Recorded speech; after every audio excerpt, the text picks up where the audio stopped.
واو! شوفوا الجمال، شوفوا الحلاوة، إيه اللذاذة دي والطعامة دي!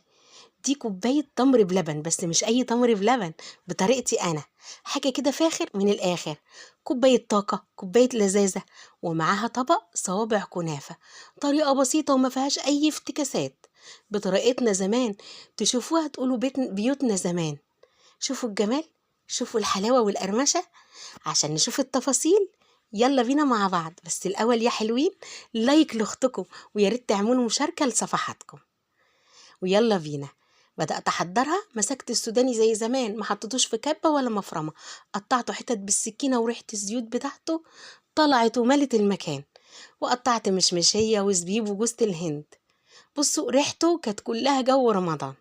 وبالراحة كده الكنافة تكون لسه جاية وطرية، ما تكونش في فليزر، لسه صبحة عشان تعرفوا تلفوها. تاخدوها كده حبة شعر من الكنافة خفاف، ما تقلوش، وتحطوا الحشو وتبرموا وتمشوا اللفة مع الحشو. هنشوفها تاني عشان الحشو ما يطلعش منها، وفي نفس الوقت ما تقلوش، اوعى تقولوا نتقل عشان الحشو ما يطلعش، هتبقى مكتومة. شوفوا خفيفة، شعيرات بسيطة خالص، ناخد على القد ونقطع حاجة صغنونة ورفيوعة، ونتكي جامد عشان القفل. وحاطة سمنة سايحة في الصينية، بلفها فيها واقفلها على ناحية القفل، وسبت منى تكمل. منى كملتها عبال ما اشوف ايه الفطار، عشان اروح واوديها على الفرن. خدتها على الفرن وقعدت اقلبها، لما تحمر من جنب اقلبها تحمر الناحية التانية.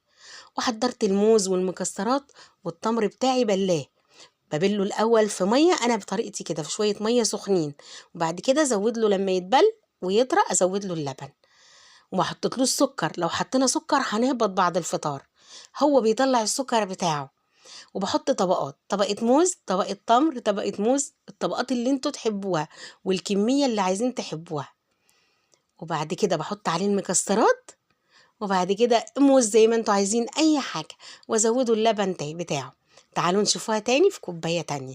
شوفوا اهو، موز تمر موز تمر، عايزين تحطوا في النص مكسرات كمان العبوا بقى، دي مقاديري وانتوا العبوا فيها زي ما انتوا عايزين.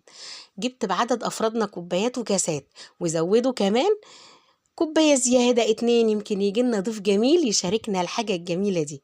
شوفوا الجمال، والله هتاكلوها بعد التراويح هتلاقوا نفسكم جاتلكوا طاقة، أو ساعة الفطار، لا بيهبط ولا بينيم، بالعكس ده مشروب طاقة بيفوق.